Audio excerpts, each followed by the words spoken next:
Assalamualaikum warahmatullahi wabarakatuh. News Nanggro.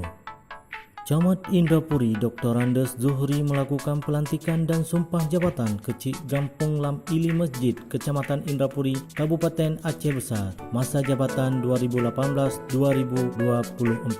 di halaman Menasah Gampong Lam Ili Masjid.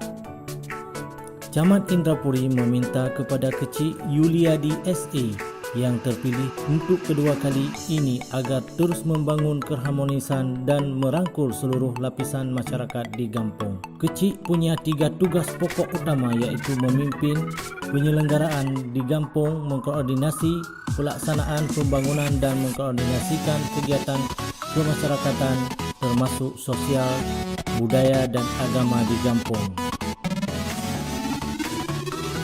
Hal yang sama juga disampaikan Imam Mukim Rekih Ansari, di mana ia menekankan agar Kecik lebih mengutamakan komunikasi yang baik antar perangkat Gampong. Juliadi juga terus berharap dukungan dari pihak Muspika dan masyarakat agar roda pemerintahan terus berjalan dengan maksimal, yang tujuan utama adalah untuk mensejahterakan masyarakat. Usai pelantikan, Kecik terpilih juga ditapung tawari atau persidik oleh Imam Menasah yang disaksikan masyarakat dan tamu undangan.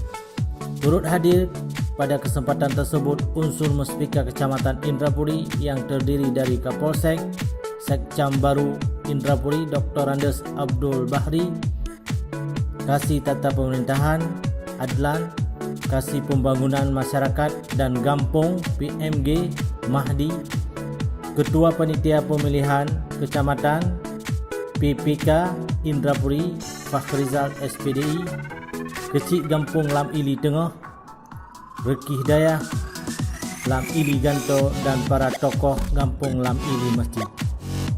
Herman Abra melaporkan dari Lam Ili Indrapuri Aceh Besar untuk MAN TV.